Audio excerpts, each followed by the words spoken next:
कभी कभी कुछ चीज़ें ऐसी हो जाती हैं कि जो होती तो गलत हैं लेकिन हमारे लिए कुछ अच्छा कर जाती हैं।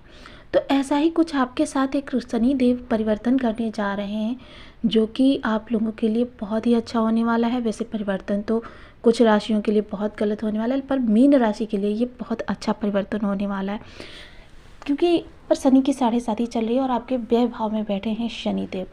तो शनि देव इस समय अपनी जो स्थिति है वो चेंज करने जा रहे हैं। शनिदेव अस्त होने जा रहे हैं, तो अस्त होने के बाद आपकी लाइफ में क्या प्रभाव पड़ेंगे इसके बारे में हम इस वीडियो में विस्तृत चर्चा करेंगे। तो इस वीडियो को पूरा देखिएगा, वीडियो बहुत नॉलेजेबल होने वाला है, बहुत आपको सीखने के लिए मिलेगा। तो नमस्कार दोस्तों, अगर आपके यहाँ पर 12 नंबर बना हुआ है तो ये राशिफल आपके लिए। अगर कुंडली में कहीं भी चंद्रमा के साथ 12 नंबर बना हुआ है तो भी ये राशिफल आपके लिए। कुंडली ना होने की स्थिति में आप इसे नाम राशि से भी देख सकते हैं। तो चलिए प्रारंभ करते हैं।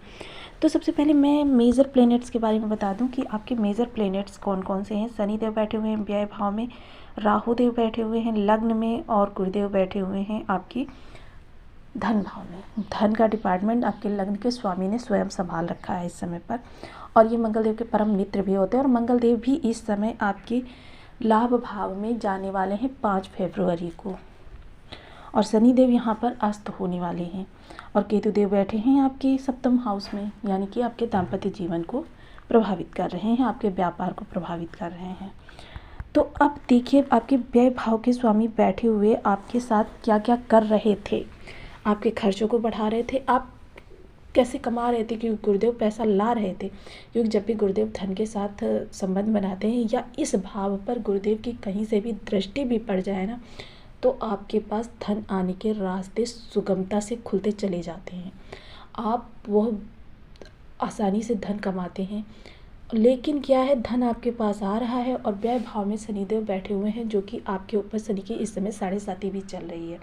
तो शनि की 7.5 होने के कारण और व्यय भाव में बैठे होने के कारण, यानी कि आपके खर्चों में इतनी ज़्यादा बढ़ोतरी हो रही थी कि जिसका आपको पता ही नहीं चलता था किधर से धन आया, कहाँ चला गया और उस धन का क्या हुआ। तो आप सिर्फ मेहनत करते रह गए और आपके पास धन आता चला गया और साथ के साथ व्यय होता चला गया। आप देखिए, कोर्ट कचहरी का भी एक घर होता है। अगर आपके कोई कोर्ट कचहरी में केस पड़े हुए थे, वहाँ से आपको कोई निवारण नहीं मिल रहा था, आपके वो लंबे खिंचते चले जा रहे थे। यहाँ पर बैठकर ये तृतीय दृष्टि से जब यहाँ पर देख रहे थे, तो यानी कि आपके बीच बीच में गुरुदेव को भी बाधित कर रहे थे धन आगमन में, क्योंकि तृतीय दृष्टि से ये गुरुदेव को देख रहे थे। आपके धन आगमन में भी बीच बीच में अड़चनें लग रही थी। सप्तम दृष्टि जाती है आपके 6ठ भाव पर, यानी 7.5 होने के कारण इन्होंने अपना उग्र रूप रखा हुआ है। तो यानी अब आपको शत्रुओं से भी थोड़ी परेशानियां हो रही थी, आपके कंपटीशन वगैरह में भी आपको थोड़ी सी प्रॉब्लम आ रही थी, और इस समय रोग भी आप पर हावी हो रहे थे। अब 10वीं दृष्टि देखें तो जा रही थी आपके भाग्य भाव पर, यानी कि आपके भाग्य को भी बाधित कर रखा था। सबसे मेन चीज़ होती है हमारा भाग्य, यानी जब भाग्य का हमें साथ मिलता है तो हम बहुत कम प्रयास के साथ ही अपनी जीवन की तरक्कियों को पाते चले जाते हैं। लेकिन जब भाग्य का साथ नहीं मिलता तो हम अन्य लोगों की अपेक्षा 4 6 गुनी 10 गुनी मेहनत करते रह जाते, और फिर भी परिणाम हमारी आशा के अनुसार नहीं मिलता है।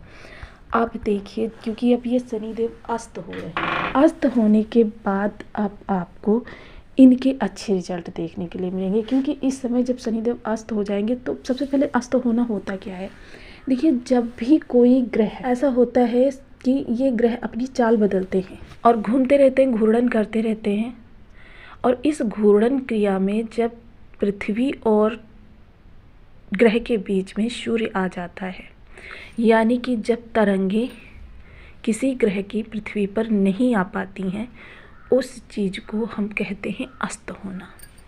कुछ लोग इसे इस तरीके से भी डिस्क्राइब करते हैं कि जब भी कोई ग्रह सूर्य के बहुत अधिक करीब चला जाता है तो सूर्य के प्रकाश में उसका प्रकाश विलीन हो जाता है, तब भी उस ग्रह का अस्त होना ही कहा जाता है। तो दोनों ही कारण सही हैं, और दोनों ही कारण के परिणाम यही निकलता है कि वो तरंगे हम तक नहीं पहुंच पाती हैं। अब जब इस समय पर के साथ शनिदेव अस्त हो जाएंगे, तो यानी जब तरंगे ही नहीं पहुंचेंगी, तो इस समय 7.5 का प्रभाव भी आपको निगेटिव नहीं मिलेगा।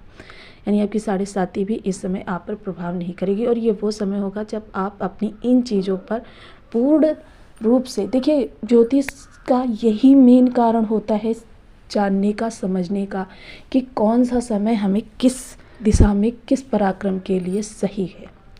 तो यह आपको अपने कार्य क्षेत्र को सुदृढ़ करने के लिए बहुत अच्छा समय है, क्योंकि आपके व्यय की वजह से आपके, देखिए इनकम हो रही थी, ऐसा नहीं है कि इनकम हो रही थी, लेकिन खर्चों की अधिकता की वजह से आप समझ नहीं पा रहे थे, वो इनकम निकलती चली जा रही थी। एक तरफ से धन आ रहा था, दूसरी तरफ से व्यय हो रहा था। तो अब इन चीज़ों पर अंकुश लगेगा। गुरुदेव अब भी उसी रफ्तार से, क्योंकि गुरुदेव अब भी आपके धन भाव में ही बैठे हो, उसी रफ्तार से आपको धन देंगे। आप इस समय पर धन संचित कर सकेंगे, क्योंकि इनकी दृष्टियाँ भी इस समय थोड़ा कम ही प्रभाव डालेंगी।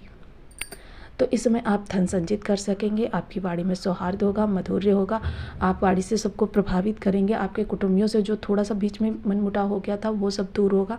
सप्तम दृष्टि से जब आपके षष्ठ भाव को देखेंगे तो यानी कि आप इस समय पर, अगर आपने कोई ऋण वगैरह ले रखा है, पहली बात तो मान लीजिए इतनी बुरी स्थिति नहीं आई है, साढ़े साती का ये प्रथम चरण ही चल रहा था, तो अगर ले भी रखा है तो वो इसे इस समय पर आप ख़त्म कर सकते हैं। बीमारियों पर इस समय पर आपको बीमारियों से निजात मिलेगी। अगर कंपटीशन वगैरह में बैठ रहे हैं तो बहुत ही अनुकूल समय है, आप बैठ सकते हैं। आपको कहीं से कोई व्यवधान नहीं उत्पन्न होगा। और दसम दृष्टि जब भाग्य पर जाएगी तो आपके भाग्य का आपको भरपूर साथ मिलेगा। आप भाग्य के बदौलत आगे बढ़ते चले जाएंगे। जिस भी दिशा में आप प्रयास कर रहे थे, आपको हो सकता है इस समय पर कुछ नहीं उन प्रयासों का लाभ मिले जो आपने शनिदेव के मार्गी होने में प्रयास किए थे और उनका आपको लाभ नहीं मिला था। हो सकता है इस समय पर उन चीज़ों का अभी आपको लाभ मिल जाए, पुराने व्यवहारों का आपको लाभ मिल जाए। ये वो समय है कि जब आप अपने जीवन में जो ये अड़चनें शनिदेव की वजह से आई हैं, उन्हें इस समय पर जो ये अस्त समय चल रहा है ना, इस समय पर उसे सही कर लीजिए। क्योंकि इस समय पर अगर आपने सही कर लिया तो आने वाले भविष्य में आपको उतना साढ़े साती का बुरा दौर नहीं देखने का लिए मिलेगा। क्योंकि शनि की साढ़े साती का प्रथम और द्वितीय चरण ऐसा होता है कि जब शनिदेव जो हैं अपने नेगेटिव प्रभाव देते देखते व्यक्ति को बिल्कुल तोड़ देते हैं। तो अब भी अगर आपने सचेत हो गए इस चीज़ के लिए तो आपको भविष्य में उतने बुरे परिणाम देखने के लिए नहीं मिले। क्योंकि इस समय पर शनिदेव आपके लिए उग्र हैं। आपके जिस भी भाव में बैठेंगे वहाँ से रिलेटेड आपको समस्याएं होंगी और दृष्टियाँ भी आपको परेशान करेंगी। तो यानी कि 4 भाव तो ये कवर कर ही लेते हैं, और 4 भाव यानी 1/3 जीवन आपका पूर्ण रूपेण प्रभावित हो जाता है। अभी जब ये लग्न में आएंगे तब लग्न को आपकी प्रभावित करेंगे, लग्न से आपकी इनकी सप्तमी या सप्तम दशम। तो इस तरीके से इन दृष्टियों को अगर हम देखें तो अब जब ये लग्न में को प्रभावित करेंगे तब ये सीधे आपके कार्य क्षेत्र को प्रभावित करेंगे। तो कुल मिलाकर अगर देखें इस समय पर आपको अपने कार्य क्षेत्र को इतना मजबूत कर लेना है कि आने वाला दौर, चाहे आप व्यापार करते हो चाहे आप जॉब करते हो, दोनों ही उसमें आपको इस समय पर धन भी संचित कर सकेंगे और अपने कार्य क्षेत्र को भी मजबूत कर लीजिए। तो ये दोनों चीज़ें आपको ऐसी होंगी कि आने वाले समय से आपकी प्रोटेक्शन करेंगी, जो आने वाला उस दौर से आपकी प्रोटेक्शन करेंगी। और देखिए बुद्धिमान व्यक्ति वही होता है जो आने वाले 2-4 वर्षों की पहले से ही प्लानिंग करके चले। और ज्योतिष बहुत ही अच्छा माध्यम है इस चीज़ का कि आप आने वाले 2-4 वर्षों को अभी से प्लानिंग करके चल सकते हैं। देखिए अचानक आने वाली चीज़ों को हम नहीं बदल सकते, लेकिन उनके लिए हम प्रिपेयर रह सकते हैं। तो ये वो समय है और मैं आपको सजेस्ट कर रही हूँ कि आप प्रिपेयर रहें इन चीज़ों के लिए। और जो मैंने बताया वर्क क्षेत्र को बहुत मजबूत कर लीजिए और इस समय पर आपकी धन संचयन की जो प्रवृत्ति है उस पर बहुत ज़्यादा कीजिए। क्योंकि धन संचयन इस समय पर आपने कर लिया, अपने बैग पीछे लगा ली, वर्क आपका ठीक चल रहा है, फिर उसके बाद उतना ज़्यादा प्रभाव नहीं पड़ेगा। 2-4 पॉइंट अगर प्रभाव पड़ेगा भी, इसके लिए अभी मैं नहीं, लेकिन जब शनि उदय होंगे तो उससे पहले ही मैं आपको इन चीज़ों के उपाय बता दूंगी। तो आपका वो संचित धन भी नहीं व्यय होगा और आपके विशेष प्रभाव, देखिए प्रभाव पड़ेगा, ये मत सोचिएगा कि उपाय से हमारे जीवन में प्रभाव नहीं पड़ेगा, लेकिन जैसे 100% पढ़ना है ना तो ओनली 2% पे सीमित हो जाएगा। ये हो जाता है। ज्योतिष बहुत अच्छा माध्यम है किसी बुरे दौर के प्रभाव को कम करने के लिए, अच्छे दौर के प्रभाव को बढ़ाने के लिए। देखिए इस समय पर आप गुरुदेव के उपाय जरूर कीजिए। गुरुदेव का उपाय सबसे सटीक और सरल मैं बताती हूँ आपको। तो इस समय पर गुरुदेव को जितना ज़्यादा बलि करेंगे उतनी आपकी धन संचयन गुरुदेव के पास भी 3 दृष्टियाँ होती हैं। गुरुदेव यहाँ पर बैठकर आपकी बैंक यानी संचय धन को, आपकी वाणी को, आपके कुटुंबियों को, इन सब चीज़ों को नियंत्रित कर रहे हैं। और पंचम दृष्टि इनके षष्ठ भाव पर जा रही है। तो पंचम दृष्टि से ये आपके षष्ठ भाव को, इसीलिए आपको षष्ठ भाव के ज़्यादा निगेटिव रिजल्ट नहीं मिले हैं। सप्तम दृष्टि यहाँ पर जाएगी। तो सप्तम दृष्टि जब यहाँ पर जाएगी तो आपके गुप्त विद्याओं से जुड़े हुए यदि आप हैं, मेडिकल लाइन से जुड़े हुए यदि आप हैं, तो बहुत अच्छा समय है आपको इन चीज़ों में अपना कैरियर बनाने के लिए।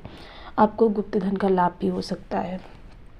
नवम दृष्टि जब आपके कार्य क्षेत्र पर जाएगी तो इसीलिए मैं कह रही हूँ कि देखिए, कार्य क्षेत्र और धन दोनों के लिए आपको एक ही उपाय करना है, गुरुदेव को इस समय पर बलि करना है। तो गुरुदेव को बलि करने के लिए आप क्या कर सकते हैं? सबसे पहले तो आप देखिए, गुरुवार के गुरुवार मंदिर जाना प्रारंभ कीजिए और मंदिर जाकर आप वहाँ पर प्रसाद चढ़ाइए। प्रसाद चढ़ाकर वहाँ पर जो भी बच्चे खड़े होते हैं उन बच्चों को वो प्रसाद वितरण कीजिए। इससे क्या होगा, आपको गुरुदेव के लाभ मिलेंगे। इसके अलावा आप क्या करें कि आप बीज मंत्रों की जाप करें। ओम ब्रह्म बृहस्पति नमः गुरुदेव का बीज मंत्र है। आप नहाने के पानी में हमेशा हल्दी डालकर नहाएं। 1 चुटकी हल्दी डालें, हल्दी पाउडर। तो यह आपको जो है बहुत अच्छे बृहस्पति के रिजल्ट देगी। बृहस्पतिवार के दिन केले के पेड़ पर थोड़ा सा चने की दाल और गुड़ चढ़ाकर घी का दीपक अवश्य जलाएं। मात्र इतने से उपाय करके आप अपने जीवन को बहुत ही बेहतर बना सकते हैं। तो आपको वीडियो कैसी लगी मुझे कमेंट बॉक्स में ज़रूर बताएं। चैनल पर न्यू है तो प्लीज़ वीडियो को लाइक शेयर, चैनल को सब्सक्राइब करना बिल्कुल ना भूलें। मिलती हूँ नेक्स्ट वीडियो में, तब तक के लिए नमस्कार। अपना ध्यान रखें, स्वस्थ रहें, मस्त रहें।